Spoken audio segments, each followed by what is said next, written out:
और बता दूं, राजा जनक के यहां पर बहुत पुराने समय से एक धनुष रखा हुआ था, जो धनुष महात्मा दधीच की विनाक की हड्डी का बना हुआ था, और वो इतना भारी धनुष था माताओं, इतना भारी धनुष था कि किसी के हिलाए से हिलता नहीं था। रावण और बाणासुर जैसे बलवान उस धनुष को नहीं उठा पाए। वो धनुष परशुराम भगवान ने राजा जनक की सभा में हिफाजत के साथ रख दिया था और कहा था, राजा जनक ये धनुष हम आपके करीब रख करके जा रहे हैं, क्योंकि इस धनुष की रक्षा करना केवल आपके वश की बात है, अन्यथा ये धनुष में रावण के पास भी दे सकता था, लेकिन रावण अहंकारी है, घमंडी है, इस धनुष का पालन नहीं कर पाएगा। वो धनुष राजा जनक की सभा में रखा हुआ था। एक दिन की बात है, मेरी मैयाओं, सीता जी आंगन में झाड़ू लगा रही हैं। सीता जी की नजर जब उस धनुष पर पड़ जाती है, और नजर क्या पड़ी, सीता जी ने वो धनुष जो है एक हाथ से उठा करके एक स्थान से दूसरी स्थान पर रख दिया, जबकि वो धनुष इतना भारी था रावण बाणासुर जैसे उसे हिला नहीं पाए। एक स्थान से जब दूसरे स्थान पर रख दिया है तो राजा जनक परेशान हो गए, और जब सीता ने वो धनुष उठाया, उस समय सीता की उम्र कितनी थी? 5 साल 7 महीना 7 दिन की उम्र थी जब सीता ने वो धनुष उठाया, बचपन था। और किस तरीका से वो धनुष सीता ने उठाया, किसी भी जनक दुलारी सीता ने, और बचपन में कौतिक दिखलाया।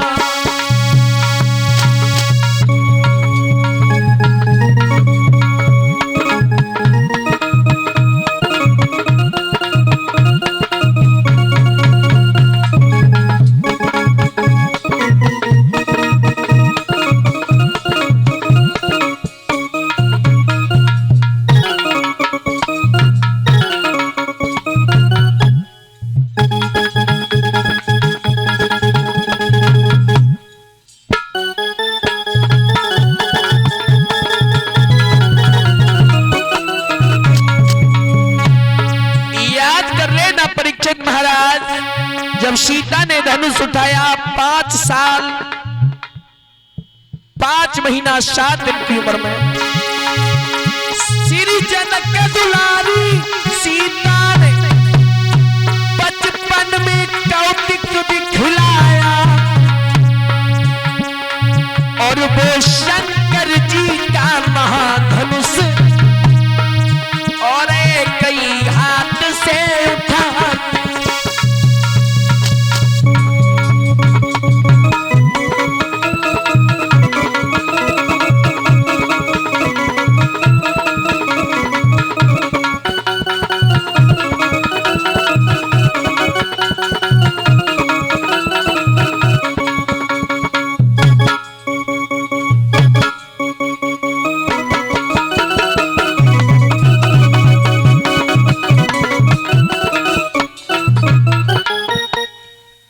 सीता ने परीक्षित महाराज वो जब धनुष उठाया है, एक जगह से दूसरे स्थान पर रख दिया। राजा जनक परेशान हो गए, मंत्रियों को बुला लिया, सिपाहियों को बुला लिया। सिपाहियों, ए मंत्रियों, लाइन में खड़े हो जाओ।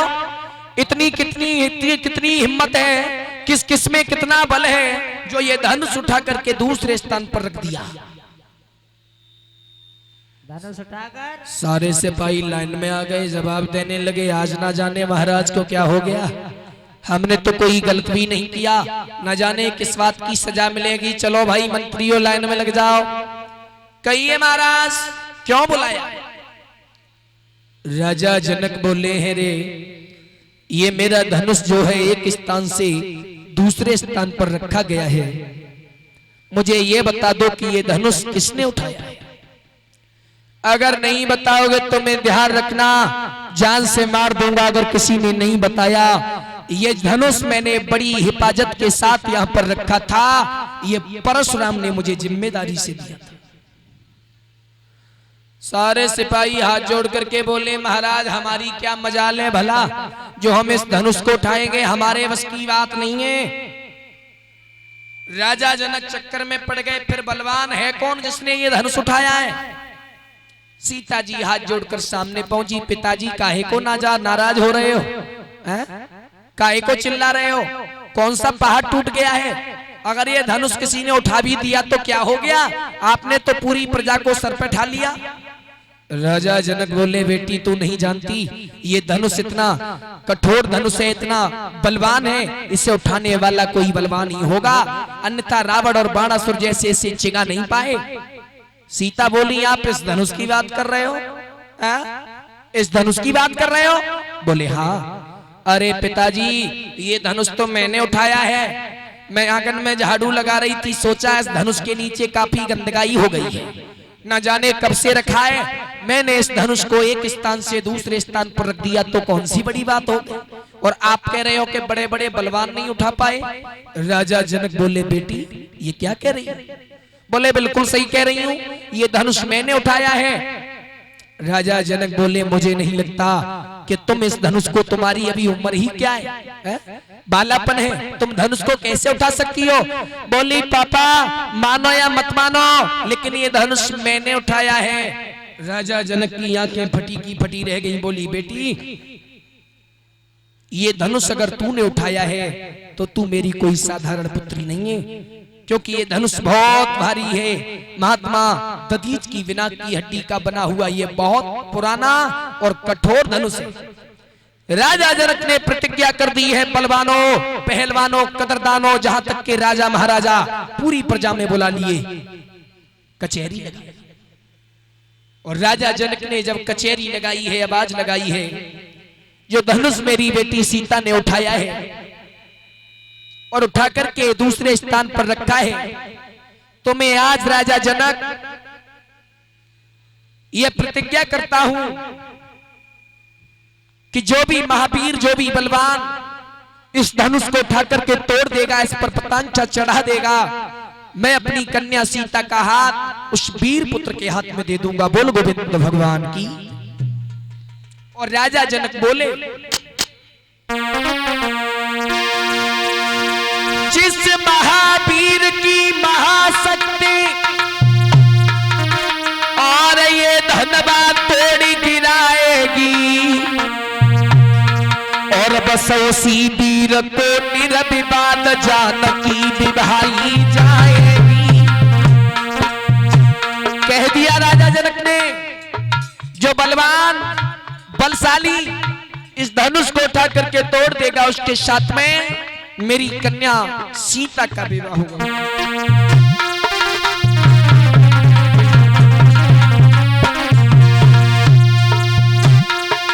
जिस महावीर की महाशक्ति ये धनबा तोड़ी गिराएगी,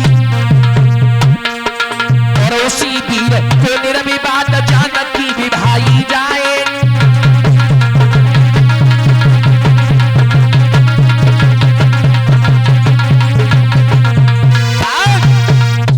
राजा ने, जो बलवान धनुष को उठाकर तोड़ देगा, मैं अपनी कन्या का विवाह उसके साथ कर दूंगा। देश विदेश में पत्र भिजवा दिया। राजा परीक्षित ने सुखदेव से सवाल कर दिया, गुरुदेव अब मुझे ये बताओ, अगर ये धनुष सभी राजाओं ने तोड़ दिया फिर? सुखदेव बोले, राजन परीक्षित, तुम्हें 7 दिन का श्राप लगा हुआ है, तुम भगवान की कथाएं सुन रहे हो लेकिन भगवान की लीलाओं को नहीं समझ पा रहे।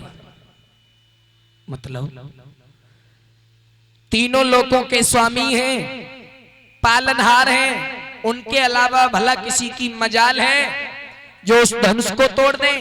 राजन एक एक शब्द कथा का श्रवण कीजिए। राजा जनक ने प्रतिज्ञा तो कर दी है, राजा भी आएंगे, महाराजा भी आएंगे, लेकिन धनुष कोई एक ही तोड़ेगा, जो कोई बिरला होगा। दूर दूर पत्र भिजवा दिए महाराज। एक पत्र विश्वामित्र के पास भी पहुंचा और खबर मिली शुक्ल पक्ष की एकादशी को, क्वार की शुक्ल पक्ष एकादशी को विश्वामित्र को खबर मिली कि राजा जनक ने आपको जनकपुरी में बुलवाया है, अपनी बेटी का स्वयंवर कर रहे हैं। पत्र पढ़ा, विश्वामित्र बोले हैं बेटा राम, कहिए गुरुदेव। मिथिलापुरी से एक पत्र आया है। किसका आया है? राजा जनक अपनी बेटी का स्वयंवर कर रहे हैं। उनके यहाँ पर एक धनुष है, जो बलवान उस धनुष को तोड़ देगा, सीता का विवाह उसके साथ हो जाएगा। भगवान राम बोले ऐसे दृश्य को देखना तो हम बचपन से जानते हैं, हमें देखना भी है गुरुदेव। अगर आपकी आज्ञा हो तो आपके साथ हम भी चलेंगे, हम भी जनकपुर का मेला देख करके आएंगे। बोले बिल्कुल। ब्राह्मण सुखदेव जी राजन को समझा रहे हैं, परीक्षित को। विश्वामित्र राम लक्ष्मण को ले जाने को तैयार हो गए। बोले बेटा अब हम कल चलेंगे, ऐसा करो पूजा का समय हो गया है, थोड़े पूजा के लिए फूल लेकर के आओ। मेरे भक्तों, आज पूजा के लिए राम लक्ष्मण बाग में चलने को तैयार होते हैं। उस बाग में जहां सीता अपनी सहेलियों को लेकर हर रोज गिरजा भवानी के मंदिर में पूजा करने आती है। सुखदेव बोले हैं राजा,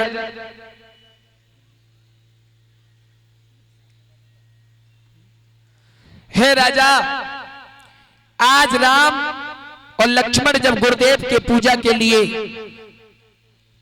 फूल के बाग में जब पहुंचे हैं और किस तरीका से जा रहे हैं, माता बहन ताली बजाकर बोले, उधर सीता जी भी उसी बाग में पूजा करने।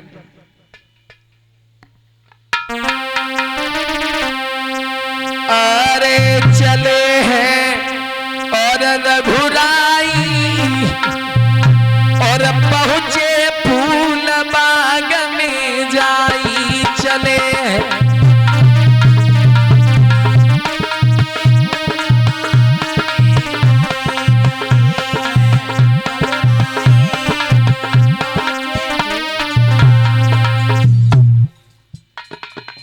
याद कर लेना महाराज,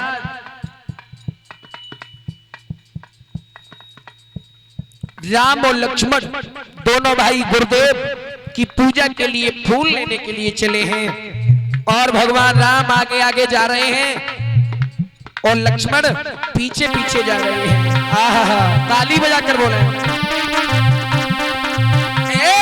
चले हैं रघुराई और पहुंचे फूल बाग में जाई, चले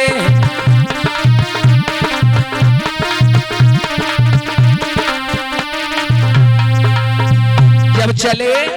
अरे थी वो क्वार की पूर्णमासी,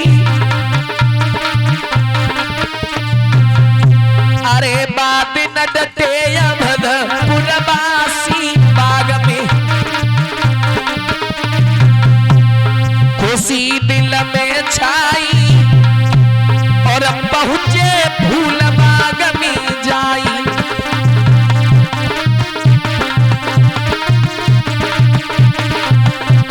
चले हैं रघुराई पहुंचे फूल बाग में जाई, चले हैं।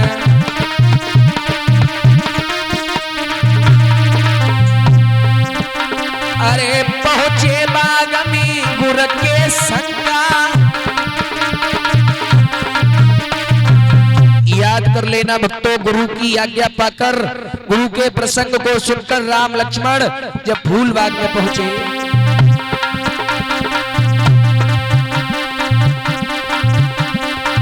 चले बाग राम के संगा।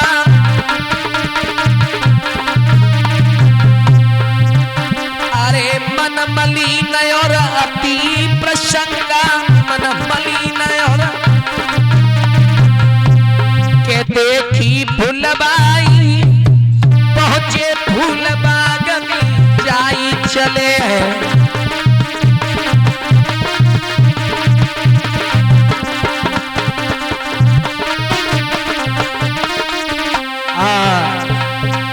आज फूल बाग में जब पहुंचे हैं गुरु विश्वामित्र तो वहीं ठहर गए। बोले बेटा राम, हम इस फूल बाग में ही विश्राम करेंगे, तुम पूजा के लिए फूल लेकर के आओ।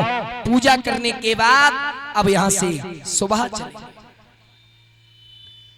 खबर सुनी क्वार की एकादशी को और द्वादशी को भगवान राम के साथ विश्वामित्र चले फूल बाग में रुक जा। इधर राम लक्ष्मण फूल बाग में बैठ जाते हैं। फूल बाग को देखा है परीक्षित महाराज, कितना सुंदर बाग है। चारों तरफ फूलों पर भमरे गुंजार कर रहे हैं, तितलियां उड़ रही हैं, सुगंधित हो रहे हैं। राम लक्ष्मण ने जब दृश्य देखा है, मेरे भक्तों क्या वर्णन करूं उस फूल बाग का, कि चौकोर चार चौपड़ वाला, हाँ चौकोर चार चौपड़ वाला बगिया के बीच सरोवर है, और उसी सरोवर के समीप श्री गिरिजा जी का मंदिर है।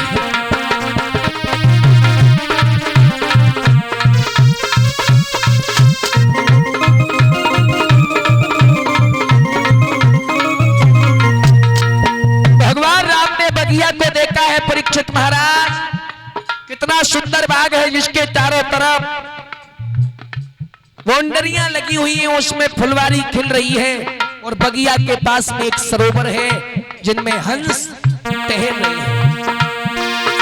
चौकोर चार चौपड़ वाला और बगिया के बीच सरोवर है, और माई सरोवर के समीप एक गिरजा जी का मंदिर है।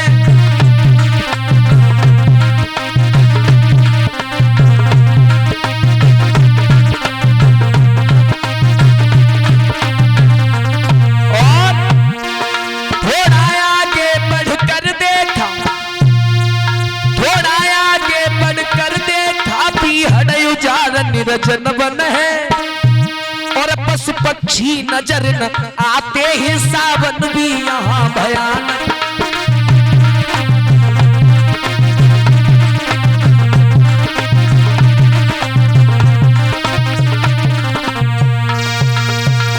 कितना सुंदर बाग है। रामचंद्र की आंखें पटी की पटी रह गईं, और रामचंद्र फूल तोड़ने के लिए बाग में आए। बोले पहले तो बाग को देखूंगा, उसके बाद फूल तोड़ूंगा।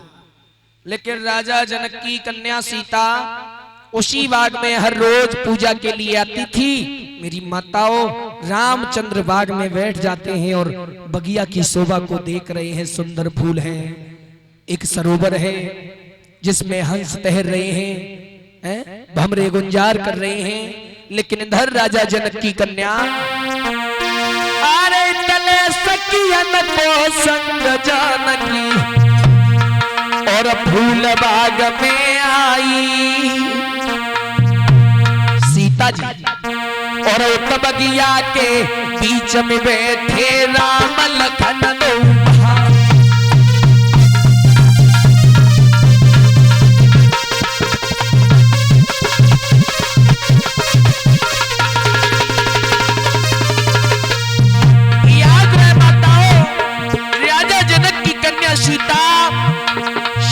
सहेलियों को लेकर उसी फूल बाग में आई है जहां भगवान राम बैठे हैं। को संग और फूल बाग में आई, और बगिया के बीच में बैठे राम लखन दोहा।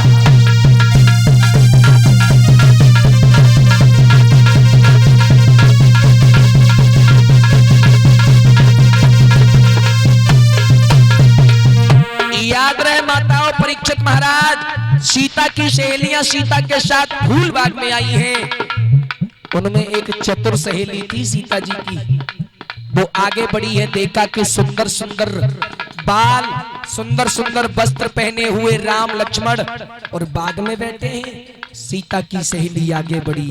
आहा, एक चतुर सहेली सीता जी और पास राम के आई, और देख कि सुंदर बदन राम को रही गई नजरी जमाई।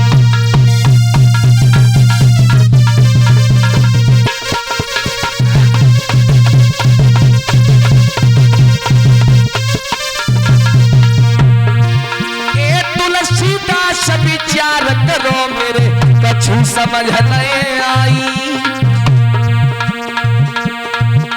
अरे सुंदर सुंदर कथा व्यास ने दई है लाल बना।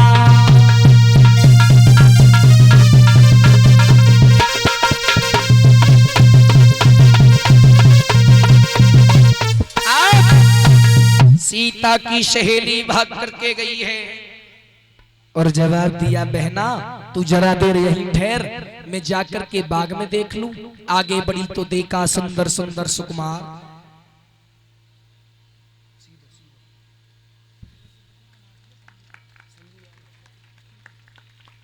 धन्यवाद। ये हमारे यज्ञपति महाराज जो बने हुए हैं,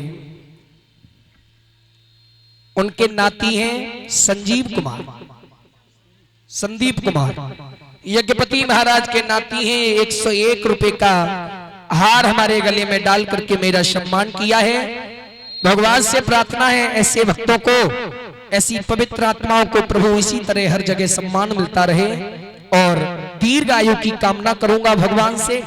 मेरी माताओं आ जाइए। वही सीता जी की सहेली आगे बढ़ी तो देखा है कि राम और लक्ष्मण बाग में बैठे।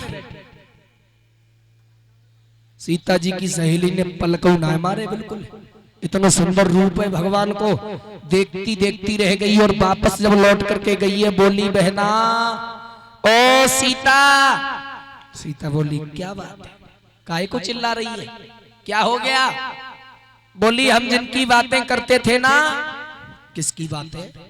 अरे वही। कौन वही? दो सुंदर सुंदर सुकुमार, जिनकी बड़ी बड़ी लटें, काले काले बाग बड़े सुशोभित हो रहे हैं, फूल बाग में आए हैं। और समझाए के बोली, बहना कि राम बगिया में आए गए। आहा। सहेली बोली, बहना सुनो सजनी, राम बगिया में आए गए। सुनो बहना, राम बगिया में आए गए।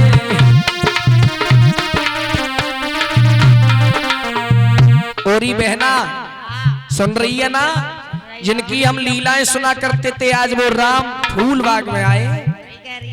चलो चल करके देखते हैं कितने सुंदर लग रहे हैं। बगिया में आए गए राम, बगिया में आए गए, बगिया में आए। चलो कुइया राम बगिया में आए।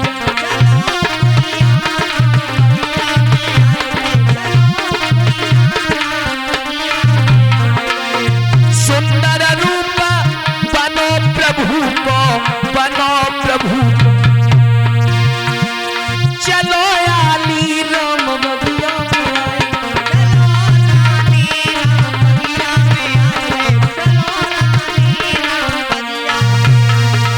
सीता बोली, हम नहीं जाएंगे। बोली, बहना एक बार जाकर के देख लेगी ना तो दोबारा मना नहीं करेगी, इतने सुंदर हैं। सीता बोली, नहीं मानती हो तो चलो। सीता साथ की सहेलियों को लेकर चली, और सीता जी जब आगे बढ़ी तो सीता ने पीछे लौट करके नहीं देखा, चलती गई और वहां पहुंची जहां पर अयोध्या के राजा दशरथ के दो सुकुमार राम लक्ष्मण बैठे। लक्ष्मण बोले, भैया यहीं बैठे रहोगे, पूजा के लिए फूल भी लाने। रामचंद्र जी और लक्ष्मण फूल तोड़ने के लिए खड़े हुए। इधर सीता सामने से पहुंच गई, और जैसे ही राम को देखा, राम ने सीता को देखा, अब तो ये मानो एक दूसरे को ऐसे देखने लगे जैसे चकोर का बच्चा चंद्रमा को टकटकी लगा करके निहारता है। और देखते देखते देखते देखते नैनो ही नैनो में भगवान राम और सीता को स्नेह हो गया। गोस्वामी तुलसीदास कह रहे हैं, अरे जुड़ गए प्रेम की डोरी में। सीता राम को देख रही हैं परीक्षित महाराज और राम सीता को देख रहे हैं। अब तो आपस में घना प्रेम हो गया, ऐसे देख रहे हैं मानो पलक भी नहीं मारते। के बंधी गए प्रेम की डोरी में और चित्त चोर आप चित्त चोर।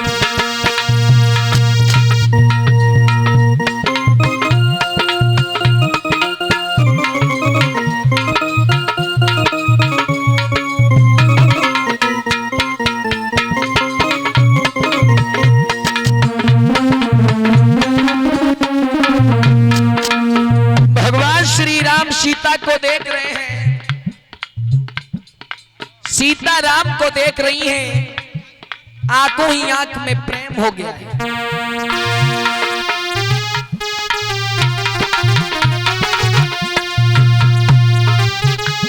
बंध गए प्रेम की डोरी में, चित्त चोर आप चित्त चोर हुए। और सीता की सूरती जब देखी, सीता की सूरती जब देखी और राघव के नैन चकोर हुए।